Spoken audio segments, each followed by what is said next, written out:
ಎಲ್ಲ ರೀತಿಯಲ್ಲೂ ದೈಹಿಕವಾಗಿ ಸರಿಯಾಗಿರುವವರು ಅಧಿಕಾರಕ್ಕೆ ಬಂದ ನಂತರ ಹಿತ್ತಾಳೆ ಕಿವಿಯಾಗುತ್ತಾರೆ ಅಂತಾರೆ. ಹಂಗಂದ್ಬಿಟ್ಟು ಹಿತ್ತಾಳೆ ಆಗಲ್ಲ, ಅದು ನಾರ್ಮಲ್ ಕಿವಿನೇ. ಹೊಗಳು ಭಟ್ಟರು, ಸ್ವಾರ್ಥಿಗಳು, ಅಣ್ಣ ಅಕ್ಕ ಎಂದು ಹೇಳಿಕೊಂಡು ಹಲ್ಲು ಗಿಂಜುತ್ತಾ ಕಡತಗಳನ್ನು ವಿಲೇವಾರಿ ಮಾಡಿಸಿಕೊಂಡು ವ್ಯವಹಾರ ಮಾಡುವ ಜನ ಸಾಮಾನ್ಯವಾಗಿ ದಾರಿ ತಪ್ಪಿಸ್ತಾರೆ.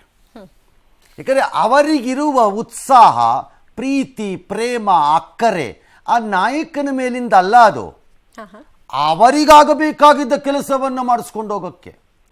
ಇದನ್ನು ಅರ್ಥ ಮಾಡಿಕೊಳ್ಳದವನು ನಾಯಕನಾಗಲ್ಲ, ಆಗೂ ಇಲ್ಲ. ಚರಿತ್ರೆ ಪುನರಾವರ್ತನೆ ಅಷ್ಟೇ. ಈಗಲೂ ಮುಖ್ಯಮಂತ್ರಿ ಸಿದ್ದರಾಮಯ್ಯ ವಿರುದ್ಧ ಇಡಿ FIRನೋ ECIRನೋ ದಾಖಲಿಸುತ್ತಿದ್ದಂತೆ ಬಿಗ್ ಟ್ವಿಸ್ಟ್. ರಾತ್ರಿ 10 ಗಂಟೆಯವರೆಗೆ ಸುದ್ದಿ ಮಾಡ್ತಾ ಕೂತಿದ್ದಾಗ ಇದರ ಹೊಳವಿರಲಿಲ್ಲ ನಮಗೆ. ಆದರೆ ನಾವು ಆಚೆ ಕಾಲಿಟ್ಟಿದ್ದೆ, ಮನೆಗೆ ಹೋಗೋಷ್ಟರಲ್ಲಿ ಹೇಳಿದ್ರು ಎಲ್ಲ ವಾಪಸ್ ಕೊಟ್ಬಿಟ್ರು. ವಾಪಸ್ 14 ಸೈಟ್ಗಳನ್ನು ತೆಗೆದುಕೊಳ್ಳಿ ವಾಪಸ್ ಅಂತ ಮೇಡಮ್ ಸಿದ್ದರಾಮಯ್ಯ ಕಾಗದ ಬರೆದ್ರು. ಅವತ್ತು ಹೇಳಿದಾಗ ವಾಪಸ್ ಕೊಡ್ರಿ ಅಂದರೆ ಒರೆಸ್ಕೊಂಡು ಓಡಾಡಿದ್ರು. ತಗೊಳ್ಳಿ ಅವರೇ ಅಂತ, ತಗೊಳ್ಳಿ ಅಂತ. ಹೀಗೆ ಅದಕ್ಕೆ ಹೇಳೋದು, ಅಕ್ಕಪಕ್ಕದಲ್ಲಿ ಇದ್ದವ್ನು ಸರಿ ಇದ್ದರೆ ಸರಿತಾನೆ. ಎಲ್ಲ ರಾಜರು ಚರಿತ್ರೆಯಲ್ಲಿ ದಾರಿ ತಪ್ಪಿರೋದು ಅಕ್ಕಪಕ್ಕದವರಿಂದಾನೆ. ಚರಿತ್ರೆ ನಾನು ಹೇಳಿದ್ದಪ್ಪ, ಈಗಲ್ಲ. ಅದೇ ರೀತಿ ಈ ಸರ್ಕಾರದ ಸ್ಪೀಡ್ ಹೇಗಿದೆ ಎಂದರೆ, ಅವರು ಕಾಗದ ತಂದು ಕೊಟ್ಟಿದ್ದು, ಬರೆದಿದ್ದನ್ನೇ ಕೊಟ್ಟಿದ್ದಿವತ್ತು 10 ಗಂಟೆಗೆ ಕೊಟ್ಟರೆ ಸಂಜೆ 5 ಗಂಟೆ ಒಳಗಡೆ ಅದನ್ನು ರದ್ದು ಮಾಡಿ, ಖಾತಾ ರದ್ದು ಮಾಡಿ, ರಿಜಿಸ್ಟರ್ ಮಾಡಿ, ಡಮ್ ಡಮ್ ಡಮಾರ್ ಅನ್ನಿಸ್ಬಿಟ್ರು. ಎಲ್ಲರ ಕೇಸಲ್ಲೂ ಹೀಗೆ ಅಂತ ಬೇರೆ ಹೇಳ್ತಾರೆ. ಯಾರು ಕೇಸಲ್ಲಿ ಮಾಡಿದ್ದೀರಿ ಕಮಿಷನರ್? ಯಾರು ಕೇಸಲ್ಲಿ ಮಾಡಿದ್ದೀರಿ ಹೇಳ್ರಿ, ನೋಡ್ತೀನಿ. ಯಾವ್ದಾದ್ರು ಒಂದು ಅರ್ಜಿ ಹಂಗೆ ಮೂವ್ ಆಗಿರುತ್ತೇನ್ರಿ? 40 ವರ್ಷದ ರಾಜಕಾರಣದಲ್ಲಿ ಅವರೊಂದು ಪತ್ರ ಬರೆದಿದ್ದಾರೆ. ಅಂದರೆ ಕಮಿಷನರ್ ಕೊಟ್ಟಿರೋ ಕಾಗದ ಬೇರೆ, ವಿಡ್ರಾ ಮಾಡ್ಕೊಳ್ಳಿ, ವಾಪಸ್ ತಗೊಳ್ಳಿ ಅಂತ. ಇನ್ನೊಂದು ಕಾಗದ, 40 ವರ್ಷದ ರಾಜಕಾರಣದಲ್ಲಿ ಸಣ್ಣ ಕಳಂಕ ಹೊಂದಿಲ್ಲದ ನನ್ನ ಪತಿ ಸಿದ್ದರಾಮಯ್ಯ ಅವರಿಗೆ ಮತ್ತು ನನ್ನ ಪಾಲಿಗೆ ಅರಿಶಿಣ ಕುಂಕುಮದ ರೂಪದಲ್ಲಿ ತವರಿನಿಂದ ಸಿಕ್ಕಿದ್ದ ಜಮೀನು ಕಂಟಕವಾಗತ್ತೆ ಅಂತ ಎಣಿಸಿರಲಿಲ್ಲ. Perfectly correct, perfectly correct. ಅದು ನನಗದ್ರ ಯಾವ ತಪ್ಪು ಕಾಣಿಸ್ತಿಲ್ಲ, ನಾನು ಇವತ್ತು ಹೇಳ್ತೀನಿ. ಆದರೆ ಕಂಟಕವಾಗಬಹುದು ಎನಿಸಿದಾಗ ಎಚ್ಚೆತ್ಕೋಬೇಕಾಗಿತ್ತು. If you still don't want to listen, don't listen. Who cares? ನಿಮ್ಮ ಮುಂದೆ ಬಂದು ಅಣ್ಣ ಅಕ್ಕ ಅವ್ವ ಅನ್ಕೊಂಡು, ಅಣ್ಣ ಹಂಗೆ ಮಾಡೋಣ, ಅಕ್ಕ ಹಿಂಗೆ ಮಾಡೋಣ, ಅಕ್ಕ ಈ ಡ್ರಾಮಾ ಮಾಸ್ಟರ್ಗಳ ಮಾತನ್ನು ಕೇಳೋದನ್ನು ಕೇಳ್ಕೊಳ್ಳಿ, ಹೋಗಿ ಅನುಭವಿಸಿ. ಇದು ಎಣಿಸಿರಲಿಲ್ಲ, ಅದು ಕರೆಕ್ಟ್. ಅದು ಅವರ ಪತ್ರದಲ್ಲಿ ಅದು ಹೇಳ್ತಾರೆ ಸರ್, ಹಿತೈಷಿಗಳು ಹೇಳಿದ ಕಾರಣಕ್ಕಾಗಿ ಇದನ್ನು ಹಾಗೆ ಉಳಿಸ್ಕೊಂಡ್ವಿ. ಅದೇ ಯಾರು ಹಿತೈಷಿಗಳು? ಎಣಿಸಿರಲಿಲ್ಲ, ಕರೆಕ್ಟ್. ಬಟ್ ಅದು ಕಂಟಕವಾಗುತ್ತೆ ಇನ್ನು ಸಿಗ್ನಲ್ ಸಿಕ್ಕಿದಾಗ್ಲಾದ್ರೂ ಮಾಡಬೇಕಲ್ಲ, ಇರಲಿ. ಹೀಗಾಗಿ 15 ಸೈಟನ್ನು ವಾಪಸ್ ಕೊಡ್ತಿದ್ದೀನಿ ಅಂತ ಮೇಡಮ್ ಕಾಗದ ಬರೆದಿದ್ದಾರೆ. ಯಾರಿಗೆ? ಮೂಡ ಆಯುಕ್ತರಿಗೆ, ಯಾರಿಗೋ. ಈ ವಿಚಾರ ತಮ್ಮ ಪತಿಗೂ ಗೊತ್ತಿಲ್ಲ. ಐ ಡೋಂಟ್ ನೋ, ನಿಮ್ಮಿಬ್ಬರ ಮಧ್ಯೆ ಅದು ಗೊತ್ತಿದೆಯೋ ಗೊತ್ತಿಲ್ವೋ ಅಂತ ನಾನು ಹೆಂಗೆ ಅದಕ್ಕೆ ಶರ ಹಾಕಕ್ಕಾಗತ್ತೆ? No idea. ಬಟ್ ಈ ನಿರ್ಧಾರವನ್ನು ಪತಿಯೂ ಆಗಿರುವ ಹಾಗೂ ಈ ರಾಜ್ಯದ ಘನತೆವೆತ್ತ ಮುಖ್ಯಮಂತ್ರಿಗಳು ಸ್ವಾಗತಿಸಿದ್ದಾರೆ. ನನ್ನ ವಿರುದ್ಧ ನಡೆಯುತ್ತಿರುವ ರಾಜಕೀಯ ಷಡ್ಯಂತ್ರದಿಂದ ನೊಂದಿರುವ ನನ್ನ ಪತ್ನಿ ಈ ನಿವೇಶನಗಳನ್ನು ಹಿಂತಿರುಗಿಸುವ ನಿರ್ಧಾರ ಕೈಗೊಂಡಿದ್ದಾರೆ. ಕುಟುಂಬಕ್ಕಷ್ಟೇ ಸೀಮಿತವಾಗಿದ್ದ ನನ್ನ ಪತ್ನಿ ನನ್ನ ವಿರುದ್ಧದ ದ್ವೇಷದ ರಾಜಕಾರಣಕ್ಕೆ ಬಲಿಯಾಗಿ ಮಾನಸಿಕವಾಗಿ ಹಿಂಸೆ ಅನುಭವಿಸುತ್ತಿದ್ದಾರೆ ಅಂತ CM ಹೇಳ್ತಾರೆ. ಇದರ ಮಧ್ಯೆ ಇವರ ಪತ್ರವನ್ನು CM ಪುತ್ರ ಹಾಗೂ ಶಾಸಕರು ವಿಧಾನ ಪರಿಷತ್ತು ಯತೀಂದ್ರ ಮೂಡ ಆಯುಕ್ತರಿಗೆ ಬೆಳಿಗ್ಗೆ ತಲುಪಿಸಿದ್ರಂತೆ. ಪರಿಶೀಲಿಸಿದ ಮೂಡ 14 ಸೈಟ್ಗಳ ಸೇಲ್ ಡೀಡನ್ನು ರದ್ದೇ ಮಾಡಿಬಿಡ್ತು. ರದ್ದು ಮಾಡಿ ಸಬ್ ರಿಜಿಸ್ಟ್ರಾರ್ ಮೇಡಮ್ ಮನೆಗೆ ಹೋಗಿ, ಅದಕ್ಕೆ ಜಾಗ ಇದೆ, ಅವಕಾಶ ಇದೆ ಕಾನೂನಲ್ಲಿ ಹೋಗೋಕ್ಕೆ, ಹೋಗಿ ಅಲ್ಲೇ ತಂಬ್ ಇಂಪ್ರೆಷನ್ ಹಾಕ್ಸಿ ಆ ಮೆಷಿನ್ ತಗೊಂಡೋಗಿ ಫೋಟೋ ತೆಗೆದು ಏನೋ ಮಾಡಿ ಅತ್ತ ಕಡೆ ಕ್ಲೋಸ್ ಮಾಡಿ ಢಮಾರ್ ಅನ್ಸ್ಬಿಟ್ರು. ಎಲ್ಲ ತೆಗೆದೆಲ್ಲ ಸರ್ಕಾರದ ಹೋಗಿ ಕಟ್ಲ ಕಡೆಗೆ ಅಂದ್ಬಿಟ್ರು, ವಾಪಸ್ ತಗೊಂಡ್ಬಿಟ್ಟಿದ್ದಾರೆ. Look at the speed. All right, still it's okay. So what ಮುಂದೇನು ಅನ್ನೋದು ಪ್ರಶ್ನೆ. ಏನು ಮಾತಾಡಿದ್ದಾರೆ CM ನೋಡ್ಬಿಟ್ಟು ಪ್ಲೀಸ್. ಸ್ವತಂತ್ರವಾಗಿ ತೀರ್ಮಾನ ತಗೊಂಡಿರ್ತಕ್ಕಂಥದ್ದು, ನನ್ನ ಜೊತೆ ಏನು ಚರ್ಚೆ ಮಾಡಿಲ್ಲ. ಅವ್ರ ಅಣ್ಣ ಅವಳಿಗೆ ಗಿಫ್ಟ್ ಕೊಟ್ಟಿದ್ದದು. ಅದನ್ನ ಮೂಡಾದವರು ಎನ್ಕ್ರೋಚ್ ಮಾಡ್ಕೊಂಡು ಸೈಟ್ ಮಾಡಿ ಹಂಚ್ಬಿಟ್ಟಿದ್ರು. ನನಗೆ ಬದಲಿ ನಿವೇಶನ ಕೊಡಿ ಅಂತ ಕೇಳಿದ್ರು. ಅವರು ವಿಜಯನಗರದಲ್ಲಿ 3 ಮತ್ತು 4ನೇ ಸ್ಟೇಜ್ನಲ್ಲಿ ಕೊಟ್ಟಿದ್ರು. ವಿಜಯನಗರದಲ್ಲೇ ಕೊಡಬೇಕು ಅಂತ ಕೇಳಿರಲಿಲ್ಲ. ಅವರು ವಿಜಯನಗರದಲ್ಲಿ ಕೊಟ್ಟಿದ್ರು. ಆ ಕಾಂಟ್ರವರ್ಸಿಯಿಂದ ಅವರು ಮನನೊಂದು ನಮ್ಮ ಯಜಮಾನರಿಗೆ ಇದರಿಂದ ರಾಜಕೀಯವಾಗಿ ತೇಜೋವಧೆ ಆಗ್ತಾ ಇದೆ, ಈ ಸೈಟ್ಗಳು ನನಗೆ ಬೇಡಿಕೆ ಬೇಡ ಅಂತೇಳಿ ಕೊಟ್ಬಿಟ್ಟಿದ್ದಾರೆ. ನಾವು ಇದನ್ನು ನಮಗೆ ವಾಪಸ್ ತಗೋಬೇಕು ಅಂದ್ಬಿಟ್ಟು ಒಂದು ಆದೇಶ ಮಾಡಿ ಇದು ಮಾಡಿದ್ದೀವಿ. ಸೇಲ್ ಡೀಡ್ ಕ್ಯಾನ್ಸಲ್ ಮಾಡೋಕ್ಕೆ ನಾವು ಆದೇಶ ಮಾಡಿ ಸಬ್ ರಿಜಿಸ್ಟರ್ ಅವ್ರು ಕೊಟ್ಟಿದ್ವಿ. 14 ನಿವೇಶನಗಳು ಈಗ ಮೂಡ ಹೆಸರಿಗೆ ಬಂದಿರುತ್ತೆ. ಮೂಡ ಹೆಸರಿಗೆ ಬರುತ್ತೆ. 14 ಈಗ ಶ್ರೀಮತಿ ಪಾರ್ವತಿ ಅವರ ಹೆಸರು ಇದ್ದಿದ್ದು ನಮ್ಮ ಮೂಡ ಹೆಸರಿಗೆ ಬರುತ್ತೆ. ಅದು ತನಿಖೆಗೂ ಇದಕ್ಕೇನು ಸಂಬಂಧ ಇಲ್ಲ. ನಾವು ತನಿಖಾಧಿಕಾರಿಗೂ ತಿಳಿಸ್ತೀವಿ. ಓಕೆ, ಮುಂದೆ ಸಿದ್ದರಾಮಯ್ಯನವರ ಪತ್ನಿ ಲಾರ್ಜ್ಲಿ, ನಾನು ಹೇಳೋದು ಇದನ್ನು, ನಾನು ಇಷ್ಟು ದಿನ ಅವರ ಬಗ್ಗೆ ಯಾವುದೇ ಹೆಚ್ಚಿನ ಪ್ರಸ್ತಾಪಗಳನ್ನು ಮಾಡಿರಲಿಲ್ಲ. ಲಾರ್ಜ್ಲಿ ನಮಗೆಲ್ಲ ಗೊತ್ತಿರುವ ಪ್ರಕಾರದಲ್ಲಿ ಒಂದು ರೀತಿ ಸಾರ್ವಜನಿಕ ಜೀವನದಲ್ಲಿ ಪತಿ ಇದ್ದಾರೆ ಅನ್ನೋ ಕಾರಣಕ್ಕೆ ತಾನೂ ಅದೇ ರೀತಿ ತೋರಿಸ್ಕೊಂಡು ಅಥವಾ ಆ ದವಲತ್ತುಗಳನ್ನು ಪ್ರದರ್ಶನ ಮಾಡಿಕೊಂಡು ಅಥವಾ ಹಣದ ಮದವನ್ನು ಪ್ರದರ್ಶನ ಮಾಡೋದು ಇದೆಲ್ಲ ನಾವು ಕಂಡಿಲ್ಲ. Which is a fact, no doubt about it. ಸಾಮಾನ್ಯರಂತೆ ಇದ್ರು, ನೋ ಡೌಟ್ ಅಬೌಟ್ ಇಟ್ ಅದರಲ್ಲಿ. ಬಟ್ ರಾಜಕಾರಣದಲ್ಲಿ ಒಮ್ಮೆ ಟಾರ್ಗೆಟ್ ಆದಾಗ ಏನಾಗುತ್ತೆ ಅನ್ನಕ್ಕೆ ಈ ಮೇಡಮು ಒಂದು ಕಾರಣ. ಫಾರ್ ಎಕ್ಸಾಂಪಲ್, ನರೇಂದ್ರ ಮೋದಿ ಅವರ ಶ್ರೀಮತಿನೂ ಹಾಗೇನೆ ಅವರವರ ಕೌಟುಂಬಿಕ ಕಾರಣಕ್ಕೆ ಅವ್ರದ್ದು ಏನೇನೋ ನಿರ್ಧಾರಗಳನ್ನು ಅವ್ರು ತೆಕ್ಕೊಂಡಿದ್ರಷ್ಟೇ. Was she not attacked? Was she not attacked? ಬಿಟ್ಟಿರಲಿಲ್ಲ. ಬಿಟ್ರಾ? ಆಗ ಯಾರಿಗೂ ಏನು ಬಾಯಲ್ಲಿ ಏನು ಇಟ್ಕೊಂಡು ಇದು ಮಾಡ್ತಾ ಇದ್ರಿ ಅವಾಗ ಅಲ್ಲ. ಹಾಗಾಗಿ ರಾಜಕಾರಣದಲ್ಲಿ ಆ ನಯ ನಾಜೂಕು ಒಂಥರ ಸದ್ಗುಣಗಳು ಇವನ್ನೆಲ್ಲ ನೋಡಬಾರ್ದು. ಅದೆಲ್ಲ ಇಲ್ಲದಿದ್ದವನು ರಾಜಕಾರಣದಲ್ಲಿ ಇರ್ತಾನೆ ಅಷ್ಟೇ. ಇಲ್ಲದೆ ಇದ್ದವ.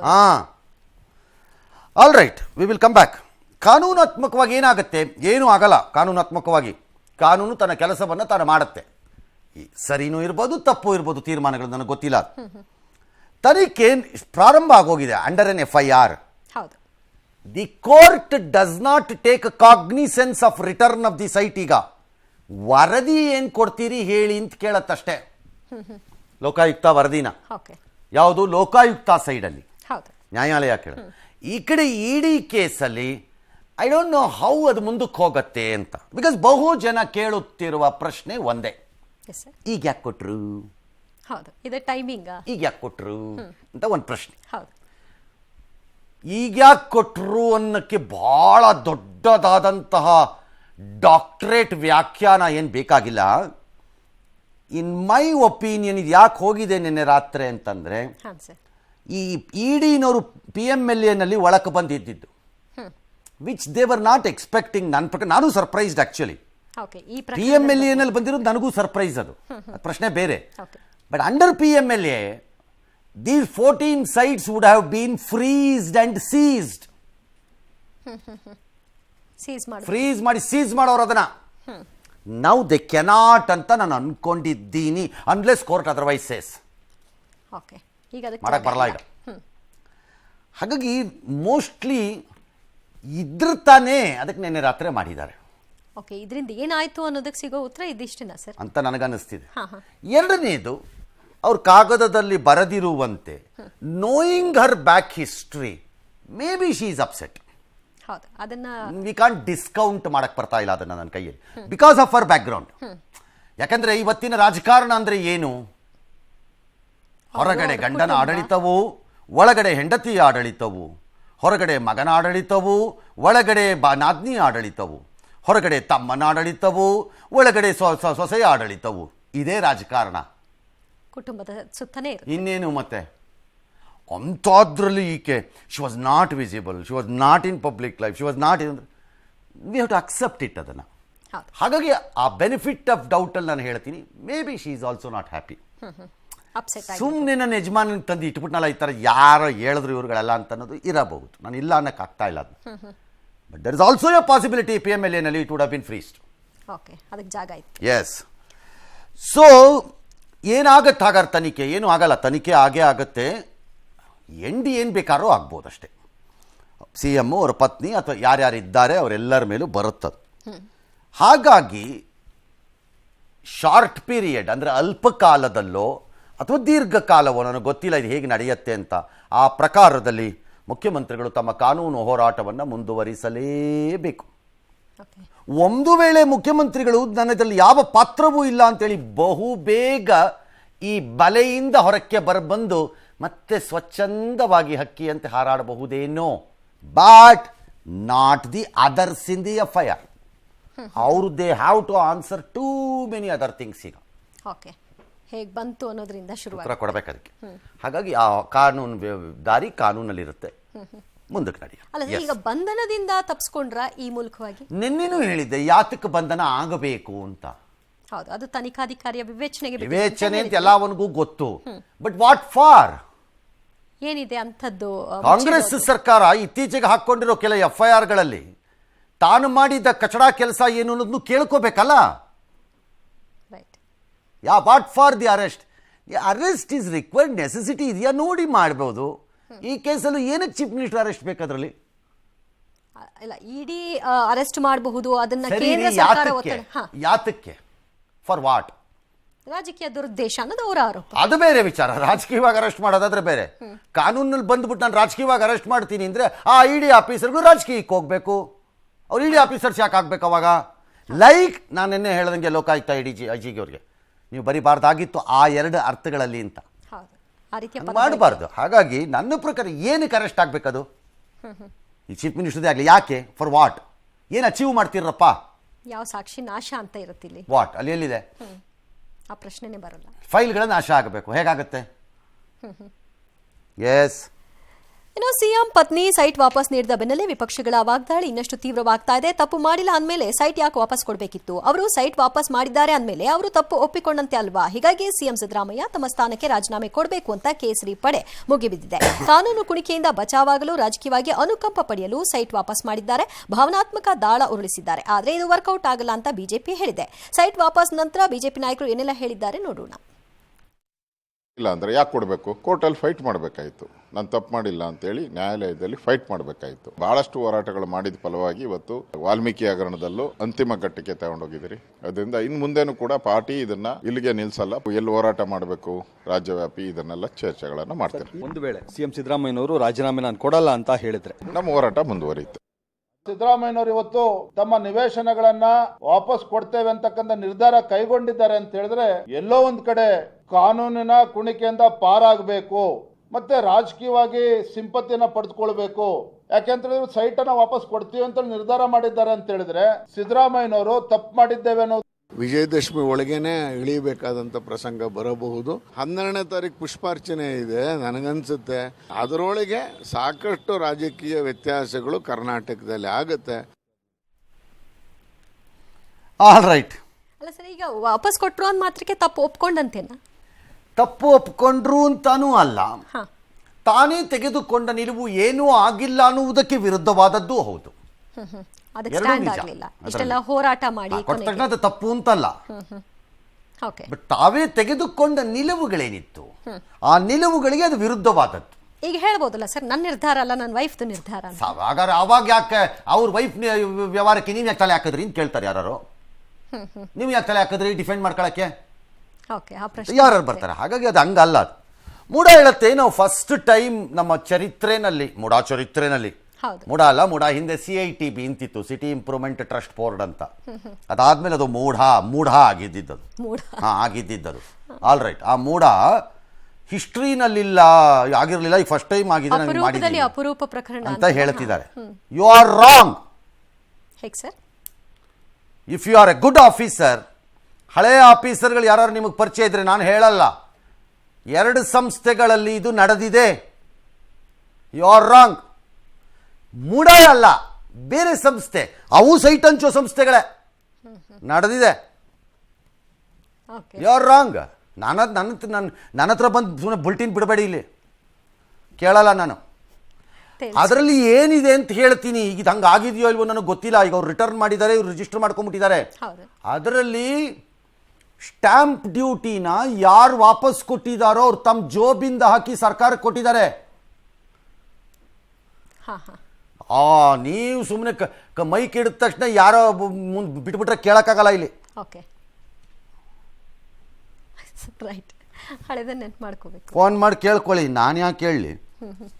ಸರ್, ಈಗ ಸೈಟ್ನ ವಾಪಸ್ ತಗೊಂಡ್ಬಿಟ್ಟಿದೆ ಮೂಡ, ಹಾಗಾದ್ರೆ ಬೇರೆಯವ್ರಿಗೆ ಇದನ್ನ ಹಂಚ್ಬೋದಾ? ನೋ, ಹೋಲ್ಡ್ ಮಾಡಬೇಕು. ಎಲೆಕ್ಷನ್ ಇದಾಗಬೇಕದು, ತನಿಖೆ ಆಗಬೇಕದು. ಇನ್ನೂ ಅದು ತನಿಖೆ ಯಾರು ಗೊತ್ತ್ರಿ? ನಾಳೆ ತನಿಖೆಯಲ್ಲಿ ನ್ಯಾಯಾಲಯಗಳಲ್ಲಿ ಅಂತಿಮವಾಗಿ ಆಕೆಗೆ 14 ಸೈಟ್ ಬಂದಿದ್ದು ಸರಿ ಅಂತ ಇತ್ಯರ್ಥ ಆಗ್ಬೋದ್ರಿ. ಓಕೆ, ಅದನ್ನ ವಾಪಸ್ ಪಡೆಯೋದಕ್ಕೆ ಅವ್ರು ಅರ್ಹ. Why not? ಅವರು ಹೋಲ್ಡ್ ಅಲ್ಲಿ ಇಡಿ ಅಂತ ಹೇಳಿಲ್ವಲ್ಲ ಸರ್, ರದ್ದು ಮಾಡಿ ಅಂತ ತಾನೇ ಕೋರಿರೋದು. ರದ್ದು ಮಾಡಿದ್ದೀರಿ. ನಾಳೆ ಅವ್ರದ್ದು ಸರಿ ಇಂದಾಗ ಅವ್ರು ವಾಪಸ್, ಹಂಗಾರೆ ನನಗೆ ಮತ್ತೆ ಪರಿಹಾರ ಕೊಡಿ ಅಂತೀರಿ. ಯಾವಾಗ ಎಲ್ಲಿ ಕೊಡ್ತೀರಿ? ಬೇರೆ ಎಲ್ಲೋ ಅಲಾಟ್ಮೆಂಟ್ ಕೊಡಬೇಕು, ಅದರ ಬದಲು ಅದನ್ನೇ ಹೋಲ್ಡ್ ಮಾಡ್ತಾರೆ ಅಷ್ಟೇ ಅಂತ ನನಗನ್ಸತ್ತೆ. ಗೊತ್ತಿಲ್ಲ ನೆಕ್ಸ್ಟ್ ಸರ್ಕಾರ ಬರೋದು ಮಾಡೋದು ಅಥವಾ ಯಾರು ಬಂದರೆ ಆ ಥರ ಎಲ್ಲ ಅವ್ರು ಆದ್ಯಾ ಕಳಿಸ್ಬೇಕು, ತಗೊಳ ಕೊಡತ್ಲ ಕಡೆಗೆ ಅಂದ್ಬಿಟ್ಟು ಹರಾಜಾಕ್ ಬಿಡೋಣ ಅಂತ ಹರಾಜಾಕ್ ಬಿಟ್ಟು ಮಾಡಿದ್ರೆ ನನಗೆ ಗೊತ್ತಿಲ್ಲ. ಬಟ್ ನನಗಿದ್ರಲ್ಲಿ ಕುತೂಹಲವಾಗಿ ಕಾಣಿಸಿದ್ದು ಮೇಡಮ್ ವಾಪಸ್ ಕೊಟ್ಟಿದ್ದಕ್ಕಿಂತ ದಿ ಟೈಮಿಂಗ್ ಒಂದು, ಎರಡನೇದು ಮೂಡಾದು ಟೈಮಿಂಗು ದಡಕ್ ಅಂತ ಮಾಡಿರೋದು ಸೂಪರ್ ಫಾಸ್ಟಲ್ಲಿ. ಅದು ಎರಡೂ ಸ್ವಲ್ಪ ಕ್ವಶನಬಲ್ ಆಗಬಹುದು, ಯಾರು ಫೇವರ್ ಆಗಿ ಇದು ಮಾಡ್ತಿದ್ದಾರೆ ಅಂತ. ಸೊ ವಾಟ್ ನೆಕ್ಸ್ಟ್ ಅಂದರೆ ಈ ಮೂಲಕ ಸಿಂಪತಿಗೆ ಏನಾಗುತ್ತಾ ಸರ್ ಇದನ್ನ ಮಾಡೋದ್ರ ಮೂಲಕ? ಮೇಡಮ್ ಭಾವನಾತ್ಮಕವಾಗಿ ಕಾಗದ ಬರೆದಿದ್ದಾರೆ. ಹೌದು, ನನಗೆ ಇದು ತೃಣಕ್ಕೆ ಸಮಾನ, ನನಗೆ ಇಂಟ್ರೆಸ್ಟ್ ಇಲ್ಲ ಇದರಲ್ಲಿ, ನನ್ನನ್ನು ರಾಜಕೀಯಕ್ಕೆ ತರಬೇಡಿ ನಿಮ್ಮ ದ್ವೇಷದಿಂದ. That's a fair thing, it's all right, accepted ಅದನ್ನು. But that letter will not impact the legal process ಅನ್ನು. ಅದ್ರ ಮೇಲೆ ಏನು ಪರಿಣಾಮನೂ ಇಲ್ಲ, ಮಾಡಲ್ಲ, ಅದು ಯಾವುದೂ ಮಾಡಲ್ಲ. ಅಥವಾ ಸಿ ಎಂ ಹೇಳ್ತಿರೋದು ನನಗೆ ಗೊತ್ತಿತ್ತು, ನನಗೆ ಗೊತ್ತಿಲ್ಲ ಡ್ಯಾಶ್ ಹೇಳ್ತಿರಲ್ಲ. Again he has to convincingly prove ನನ್ನ ಯಾವುದೇ ಇನ್ಫ್ಲೂಯೆನ್ಸ್ ಇದರಲ್ಲಿ ವರ್ಕ್ ಆಗಿಲ್ಲ ಅನ್ನೋದನ್ನು ಹೇಳಬೇಕು. ದಟ್ ಈಸ್ ಆಲ್ ಅದರಲ್ಲಿ ಇರೋದೀಗ ಆ ಪ್ರಕರಣದಲ್ಲಿ ಅಷ್ಟೇ. ಹೌದು, ಇವ್ರ ಪಾತ್ರ ಇತ್ತಾ ಇಲ್ಲ. ಹೈಕೋರ್ಟ್ ಜಡ್ಜ್ಮೆಂಟಲ್ಲೂ ಅದೇ ಇರೋದದು. ಕೊನೆಯಲ್ಲೆಲ್ಲ ಒಂದು 2ನೇ ಪ್ಯಾರದಲ್ಲೋ 3ನೇ ಇಲ್ಲ ಲಾಸ್ಟ್ ಪ್ಯಾರದಲ್ಲೆಲ್ಲೋ ಇದೆ ಅದು. ಯಾರ ಮೇಲೆ ತನಿಖೆ ಯಾಕೆ ಅಂದ್ರದ್ದು none other than the chief minister's wife is allotted ಅಂತಾನೆ ಅದರಲ್ಲಿ ಇದೆ. ಅವರು ಅದನ್ನು ಪ್ರೂವ್ ಮಾಡ್ಕೋಬೇಕು. ಇನ್ನು ಅವರು ಹಿಂಬಾಲಕರಿದ್ದಾರಲ್ಲ, ಯಾರೋ ಕಿವಿ ಕಚ್ಚೋವು ಸ್ವಾರ್ಥಿಗಳು ಇದಾರಲ್ಲ, ಪುಂಗಿ ಬಿಟ್ಕೊಂಡು ಸುಮ್ಮನೆ ಪಿ ಊದ್ಕೊಂಡು ಓಡಾಡತ್ವಲ್ಲ, ಕಂಕಳಲ್ಲಿ ಪೈಲ್ ಹಿಡ್ಕೊಂಡು ಅವಿವಿಯಲ್ಲ, ಅವರೆಲ್ಲ ಶಟಪ್ ಆದರೆ ಒಳ್ಳೇದು. ಇನ್ನು ಎಷ್ಟು ದಿನ ದಾರಿ ತಪ್ಪಿಸ್ತಿರಪ್ಪ ನೀವು ಆ ಪಾರ್ಟಿನ? ದಾರಿ ತಪ್ಪೋದಕ್ಕೆ ಸುಮ್ಮನೆ ಬಿಡ್ಬಿಡಿ. ಅದ್ಯಾರ ಚಾಮರಾಜನಗರದ MLA ಯಾರ ಪ್ರಾಮಾಣಿಕವಾಗಿ ಬಂದಿದೆ, ಪಾಪ ಕೊಟ್ಬಿಟ್ಟಿದ್ದಾರೆ. ಪ್ರಾಮಾಣಿಕವಾಗಿ ಬಂದಿದ್ರೇನು ತಲೆಕೆಟ್ಟು ವಾಪಸ್ ಕೊಟ್ಟಿದ್ದಾರೆ? ಹಂಗಾರೆ ಸುಮ್ಮನೆ ಇರೋದು ಕಲ್ತ್ಕೋಬೇಕು, ಸ್ವಲ್ಪ ಡಿಫೆಂಡ್ ಮಾಡಕ್ ಹೋಗಿ. ಅದೇ ಬರೀ ಇದೆ ಅವ್ನು ಮೆಚ್ಚೋದು, ಬರೀ ಇದೇ ಆಗೋಯ್ತು ರಾಜಕಾರಣ ಅಂದರೆ. ಎಸ್, ಈ 14 ಸೀಟನ್ನು ಕೊಟ್ಟಿದ್ದಕ್ಕೆ JDS ಅಸ್ತ್ರ. ಮತ್ತಿನ್ನೇನು ಮಾಡ್ತಾರೋ ಅವ್ರು ಅಸ್ತ್ರ ಮಾಡ್ಕೊಳ್ಳದೆ. ನೀವೇ ಕೊಟ್ಟಿದ್ದೀರಿ. ಹುಬ್ಲಾಟ್ ವಾಚ್ ಆಯಿತು, ಈಗ ಮೂಡಾ ಸೈಟು ಕರ್ಮ ರಿಟರ್ನ್ಸ್ ಅಂತಂತ ಅವರು. ನಾವಿಬ್ರು ಸೇರ್ಕೊಂಡು ಮೋದ್ವಿ ನೋಡ್ರಿ ಮೈಸೂರಿಗೆ, ಚಲೋ ಪಾದಯಾತ್ರೆ, ಅದು ಫಲ ಅಂತ. ಈಗ ಅದು ಕೊಟ್ಟರೆ ಆಗಲ್ಲಪ್ಪ, ರಾಜೀನಾಮೆನೂ ಕೊಡಬೇಕು ಅಂತ ಅವರು. ಕೇಂದ್ರ ಮಂತ್ರಿ ಕುಮಾರಸ್ವಾಮಿ ಅವರು ನನ್ನನ್ನು ಇಟ್ಟೆಂಡ್ರೇನಂದ್ರಲ್ಲ ಸರ್, ಈಗ ನೀವೇನು ಯೂಟರ್ನ್ CM ಅಂತೆಲ್ಲ ಅವ್ರು ಹೇಳಿದ್ರು ಕಾಲನ್ನು. ಆಮೇಲೆ ಇನ್ಯಾರೋ CM ಗಮನಕ್ಕೆ ಬಾರದೆ ಹೆಂಗ್ರಿ ಮಾಡ್ತಾರೆ, ಕೊಡ್ತಾರ ಮಾಡಿ ತಪ್ಪು ಮಾಡಿಲ್ಲ ಅಂತೇಳಿ ವಾಪಸ್ ಕೊಟ್ಬಿಟ್ರೆ ಆಗತ್ತಾ? ಸಹಜ ಪ್ರಶ್ನೆಗಳಿದು. ಬಟ್ ಆಕೆ ಬಗ್ಗೆ ನಾನು ಮಾತಾಡಲ್ಲ, ನನ್ನ ಸಹೋದರಿ ಸಮಾನ ಅಂತ ಅವರು ಹೇಳಿದ್ದಾರೆ. ಕುಮಾರಸ್ವಾಮಿ ಮಂತ್ರಿಗಳ ಗಮನಕ್ಕೆ ಬರದೆ ಅವರ ಧರ್ಮಪತ್ನಿಯವರು ಸೈಟ್ಗಳನ್ನು ಸರೆಂಡರ್ ಮಾಡ್ತಕ್ಕಂಥ ನಿರ್ಧಾರ ಮಾಡಿದ್ರ? ನನ್ನನ್ನು ಸುಳ್ಳುಗಾರ ಅಂತಾರೆ. ಇವರ ಒಂದೊಂದು ಹೇಳಿಕೆಗಳನ್ನು ನೋಡಿದ್ರೆ ಬಹುಶಃ ಸುಳ್ಳು ಎಲ್ಲಿ ಹುಟ್ಟಿದೆ ಅಂತಕ್ಕಂಥದ್ದನ್ನು ಯಾರು ಬೇಕಾದ್ರೂ ಅರ್ಥೈಸ್ಕೋಬಹುದು. ಹಿಟ್ ಅಂಡ್ ರನ್ನು ಅಂತಾರೆ. ನಿಮ್ದು ಯಾವುದು ರನ್ನು? ಯೂಟರ್ನ್ ರನ್ನ? ಇಷ್ಟು ತರಾತುರಿಯ ನಿರ್ಧಾರ ನಿಮ್ಗೆ ಯಾರು ಹೇಳ್ಕೊಟ್ಟವ್ರೀಗ? ಏನೋ ಒಂದು ಸಮಸ್ಯೆಗೋಸ್ಕರವಾಗಿ ಕಳ್ತನ ಮಾಡ್ಬಿಟ್ಟವನೆ, ದಯವಿಟ್ಟು ಇದರಿಂದ ನಮ್ಮನ್ನು ಪಾರ್ ಮಾಡಿ ಅಂತ ಹೇಳಿ ಕೇಳಿದ ತಕ್ಷಣ ಬಿಟ್ಬಿಡ್ತೀರಾ ಕಳ್ಳನ್ನ? ಏನಾದ್ರು ಬಿಡಕ್ ಸಾಧ್ಯನಾ? ಇದು ಈಗ ಟ್ರೈನ್ ಹೊಟ್ಟೋಗಿದೆ, ಈಗ ಕೊಡ್ತೀನಿ ಅಂದ್ರೆ ಏನಾಗುತ್ತೆ? ಏನ್ ಸಿಗುತ್ತೆ? ಈಗ ಮಾಡೋದೆಲ್ಲ ತಪ್ಪು ಮಾಡಿ ಆಗಿದ್ರೆ ಅವತ್ತೇ ಕೊಡೋರು. ಇಷ್ಟೆಲ್ಲ ಆದಾಗ ಕಳೆದ 3 ತಿಂಗಳು ನಡೀತಲ್ಲ ಇದು, ಈ ಪ್ರಕರಣ ಬಂದ್ ದಿವಸಲೇ ಕೊಟ್ಟಿದ್ರೆ ಅದನ್ನ ಒಪ್ಕೊಳ್ಳೋರಿಲ್ಲ. ಈಗ ಹಿತೈಷಿಗಳು ಕೊಡಿ ಅಂದ್ರ ಇದು ರಾಜಕೀಯ ಪ್ರೇರಿತ ಅಂತ. ನಾನು ಪಾಪ ಅವರ ಹೇಳಿಕೆ ಬಗ್ಗೆ ನಾನು ಲಘುವಾಗಿ ಮಾತನಾಡಲ್ಲ. ಅವರು ನಮ್ಮ ಸಹೋದರಿ ಸಮಾನರು, ನಾನು ಯಾಕೆ ಅವ್ರ ಬಗ್ಗೆ ಮಾತಾಡಲಿ? ಆ ಜವಾಬ್ದಾರಿ ಸ್ಥಾನದಲ್ಲಿದ್ದು ಇದರ ಸಾಧಕ ಬಾಧಕಗಳು ಏನು? ಓಕೆ, ಇಷ್ಟೆಲ್ಲ ಬೆಳವಣಿಗೆಗಳ ಮಧ್ಯೆ sir, if it was A woman called Parvati ಅನ್ನೋ ಒಂದು ಲೇಡಿ, ಒಬ್ಬರು ಹೆಣ್ಣಿನ ವಿಚಾರದಲ್ಲಿ ಈ ಥರದ ಆರೋಪನೋ ಪ್ರಶ್ನೆನೋ ದೂರೋ ಬಂದಿದ್ದಿದ್ರೆ ಇದು ಸುದ್ದಿನೇ ಅಲ್ಲ. ಓಕೆ, ಇಷ್ಟೆಲ್ಲ ಆಗ್ತಾನೂ ಇರಲಿಲ್ಲ. ಸುದ್ದಿನೇ ಅಲ್ಲ ಇದು. ಅಲ್ಲಿ ಯಾರೋ ಏನೋ ಮಾಡ್ಕೊಳ್ಳೋರು, ಯಾರೋ ದೂರು ಕೊಟ್ಕೊಳ್ಳೋರು, ಏನೋ ಒಂದು ಆಗಿರೋದಲ್ಲ. ಸಿ ಹೋಲ್ ಥಿಂಗ್ ಸುದ್ದಿ ಆಗಿರೋದೇ she is wife of the chief minister ಅನ್ನೋ ಕಾರಣಕ್ಕೆ. ಅವ್ರ ಫಲಾನುಭವಿ ಅಂತ. ಹಾಗಾಗಿ the C M has to answer. ಬೇರೆ ಆಪ್ಷನ್ ಇಲ್ಲ ಅದಕ್ಕೆ. ಅವ್ರ ಪಾತ್ರ ಏನಿದೆಯೋ ಇಲ್ವೋ ಅದೆಲ್ಲ ಆಮೇಲಿನ ಪ್ರಶ್ನೆ. ಇಷ್ಟೆಲ್ಲ ಬೆಳವಣಿಗೆಗಳ ಮಧ್ಯೆ ಸಿದ್ದರಾಮಯ್ಯ ಮಾತನಾಡಿದ ಹಳೆಯ ವಿಡಿಯೋವನ್ನ ವೈರಲ್ ಮಾಡಲಾಗಿದೆ. 2011ರಲ್ಲಿ ಮಕ್ಕಳಿಗೆ ಕೊಟ್ಟಿದ್ದ ಸೈಟ್ ಅನ್ನ ಆಗಿನ ಮುಖ್ಯಮಂತ್ರಿ ಯಡಿಯೂರಪ್ಪ ವಾಪಸ್ ಪಡೆದಾಗ ಸಿದ್ದರಾಮಯ್ಯ ಕೊಟ್ಟಿದ್ದ ಹೇಳಿಕೆಯನ್ನ ಬಿಜೆಪಿ ಈಗ ಬಿಡುಗಡೆ ಮಾಡಿದೆ. ತಪ್ಪು ಮಾಡಿಲ್ಲ ಅಂದ್ರೆ ಯಾಕೆ ಸಿಎಂ ಸೈಟ್ ವಾಪಸ್ ಕೊಟ್ಟರು? ಯಡಿಯೂರಪ್ಪ ರಾಜೀನಾಮೆ ಕೊಡಬೇಕು ಅಂತ ಆಗ ಕೇಳಿದ್ರಲ್ಲ ಅಂತ ಈಗ ಸಿದ್ದರಾಮಯ್ಯ ಅವರ ರಾಜೀನಾಮೆಗೆ ಪಟ್ಟನ್ನ ಹಿಡಿದಿದ್ದಾರೆ. ಆದ್ರೆ ಈ ಪ್ರಕರಣಕ್ಕೂ ಆ ಪ್ರಕರಣಕ್ಕೂ ವ್ಯತ್ಯಾಸ ಇದೆ, ಬೇರೆ ಬೇರೆ ಪ್ರಕರಣ ಅಂತ ಸಿದ್ದರಾಮಯ್ಯನವರು ಹೇಳಿದ್ದಾರೆ. ಕೊಟ್ಟಿದ್ದ ಸೈಟ್ ಅನ್ನು ಸರೆಂಡರ್ ಮಾಡಿದ್ದಾರೆ, ದುಡ್ಡು ತಗೊಂಡಿದ್ದಾರೆ. What does it mean? ತಪ್ಪು ಮಾಡದೇ ಇದ್ರೆ ಯಾಕೆ ಸೈಟ್ ನ ಸರೆಂಡರ್ ಮಾಡ್ಬಿಡ್ತಾ ಇದ್ರು? ಕಾನೂನು ಬಾಹಿರವಾಗಿ ಮಾಡಿರೋದ್ರಿಂದ ಸೈಟ್ ಅನ್ನು ವಾಪಸ್ ಕೊಟ್ಟಿರೋದು. ಮತ್ತೆ ಅವರೇ ತಪ್ಪು ಒಪ್ಕೊಂಡಿದಾರಲ್ಲ. ಹಿಂದೆ ಯಡಿಯೂರಪ್ಪನವರು ಸೈಟ್ ವಾಪಸ್ ಕೊಟ್ಟಾಗ ಇದೇ ವಾದವನ್ನ ಸಿದ್ದರಾಮಯ್ಯ ಕೂಡ ಮಾಡಿದ್ರು. ಯಾವುದು ತಪ್ಪೇ ಆಗಿಲ್ಲ ಅನ್ನುವಂಥ ವಾದವನ್ನ ಮಾಡಿದಾಗ ಇದನ್ನ ವಾಪಸ್ ಕೊಡೋ ಮುಖಾಂತರ ಅದರಲ್ಲಿ ಅಕ್ರಮ ಆಗಿದೆ, ನಮಗೆ ಕೆಟ್ಟ ಹೆಸರು ಬರ್ತಾ ಇದೆ ಅನ್ನುವಂಥ ಒಂದು ಕಾರಣ ಇಟ್ಟು ಅದು ಪರೋಕ್ಷವಾಗಿ ಅಲಾಟ್ಮೆಂಟ್ ಈಸ್ ನಾಟ್ ಲೀಗಲ್ ಅನ್ನುವಂಥದ್ದನ್ನ ಅವರೇ ಹೇಳ್ಕೊಂಡಂಗೆ ಆಗುತ್ತೆ. ಅದನ್ನ ತಪ್ಪೇ ಮಾಡಿಲ್ವಲ್ಲ, ರಾಜೀನಾಮೆ ಯಾಕೆ ಕೊಡಬೇಕು? ಯಡಿಯೂರಪ್ಪನವ್ರ ಕೇಸ್ಗೂ ನನ್ನ ಕೇಸ್ಗೂ ಬಹಳ ವ್ಯತ್ಯಾಸ. ಇದರಲ್ಲಿ ನಂದೇನು ಪಾತ್ರ ಇಲ್ಲ. ಯಡಿಯೂರಪ್ಪನವರು ಡಿನೋಟಿಫೈ ಮಾಡಿದ್ರು, ನಾನೇನು ಡಿನೋಟಿಫೈ ಮಾಡಿದ್ದೀನಿ? ಅಥವಾ ನಂದೇನಾದ್ರು ಆದೇಶ ಇದೆಯಾ? ಅಥವಾ ನಂದೇನಾದ್ರು ಪತ್ರ ವ್ಯವಹಾರ ಇದೆಯಾ? ಅಥವಾ ಮನಿ ಲ್ಯಾಂಡ್ರಿಂಗ್ ಇದೆಯಾ? ಏನೂ ಇಲ್ಲ. ಸೊ ಅದರಿಂದ ರಾಜಕಾರಣ ಏನು? ಏನ್ ಸರ್? ನಿಂತ ನೀರಲ್ಲ. ರಾಜಕಾರಣಿಗಳ ಮಾತು ಅಷ್ಟೇ. ನಿಂತ ನೀರಲ್ಲ, ಹರಿತಾ ಇರುತ್ತೆ, ಬಂದಂಗೆಲ್ಲ ಚೇಂಜ್ ಆಗುತ್ತೆ ಅಷ್ಟೇ. ಆದ್ರೆ ಆರೋಪ ಸ್ಥಾನದಲ್ಲಿರೋರ್ನ ಅಪರಾಧಿ ಅಂತ ರಾಜಕಾರಣದಲ್ಲಿ ಮಾಡೋವರೆಗೂ ಇಂಥದ್ದು ಮುಂದುವರಿತಾನೆ ಇರುತ್ತಲ್ಲ ಸರ್. ಈಗ ವಿಡಿಯೋ ವಾರ್ಸ್ ಶುರುವಾಗಿದೆ. ಆಗ್ಲಿ, ಏನೀಗ ಅವ್ರಿಗೆ ಮುಂದಿನ ದಿನ ನಮಗೆ ಇದು ರಿವರ್ಸ್ ಆಗ್ಬಹುದು ಅನ್ನೋ ಎಚ್ಚರಿಕೆ ಇರಬೇಕಲ್ವಾ ಸರ್ ಪ್ರತಿಯೊಬ್ಬ ರಾಜಕಾರಣಿ? ಆ ರೀತಿ ದೂರದೃಷ್ಟಿನಲ್ಲಿ ರಾಜಕಾರಣ ಮಾಡ್ಕೊಂಡು ಹೋಗಕ್ಕಾಗಲ್ಲ. ಆವತ್ತಿಗೆ ಅವತ್ತು ಬಾರಿಸ್ಬಿಡ್ಬೇಕು. ಮುಂದಿನ ನೋಡ್ಕೊಳ್ಳೋಣ, ಆಮೇಲೆ ಬಂದಾಗ ಬಿಸಿಗ ನೋಡ್ಕೊಂಡ್ರೆ ಆಯ್ತು.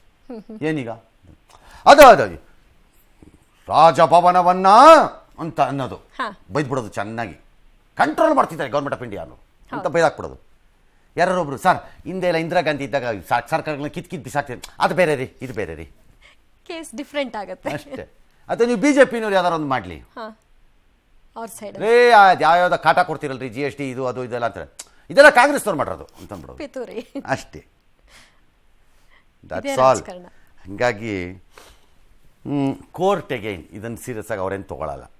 ಇದರಲ್ಲಿ ನೋಡೋ ಅಂಥದ್ದು ನಾನು ಆಗಲೇ ಹೇಳಿದೆ, CM ಪಾತ್ರ, CM ವೈಫ್ ಪಾತ್ರ ನಂಗೆ ಗೊತ್ತಿಲ್ಲ, ಯಾಕಂದ್ರೆ ಅವ್ರು ವಾಪಸ್ ಕೊಟ್ಟಿರೋದ್ರಿಂದ ಈಗ. ಬಟ್ ಇನ್ನೂ 2 ಹೆಸರಿದೆ ಅದರೊಳಗಡೆ ಆ FIR ಅಲ್ಲಿ. ಈಗ ಜಮೀನಿನ ಮಾಲೀಕ ಅವರು ಉತ್ತರ ಕೊಡಬೇಕಲ್ಲ. ಆ ದಿನದಲ್ಲಿ ಅದು ಕೃಷಿ ಜಮೀನೋ, ಆ ದಿನದಲ್ಲಿ ಅದು ಸ್ವಾಧೀನಪಟ್ಟ ಜಮೀನೋ, ಏನು ಎತ್ತ ಅನ್ನೋದಕ್ಕೆ ಅವರಾದ್ರೂ ಇವರಿಬ್ಬರದು ಬಿಡಿ. CM ಹೇಳ್ದಂಗೆ ನಂದೇನು ಪಾತ್ರ, may be court will accept it. Madam ನನಗೆ ಅರ್ಶನ ಕುಂಕುಮದಲ್ಲಿ ಬಂದಿರೋದು ನನಗೆ ಏನ್ರಿ ಗೊತ್ತಿರಕ್ಕೆ ಸಾಧ್ಯ ಅಂದರೆ may be they will accept it, ಗೊತ್ತಿಲ್ಲ. ಬಟ್ ಉಳಿದವರು ಯಾರು ಉತ್ತರ ಕೊಡಬೇಕಲ್ಲ. Whether it's a proper claim or a fraudulent claim ಅಂತ ಬರಬೇಕಾಗುತ್ತೆ. ಹಾಗಾಗಿ ಎಲ್ಲ ಪ್ರಶ್ನೆಗಳಿಗೆ ಗೋಜಲಿರೋದ್ರಿಂದ ಅಲ್ಟಿಮೇಟ್ಲಿ ನ್ಯಾಯಾಲಯ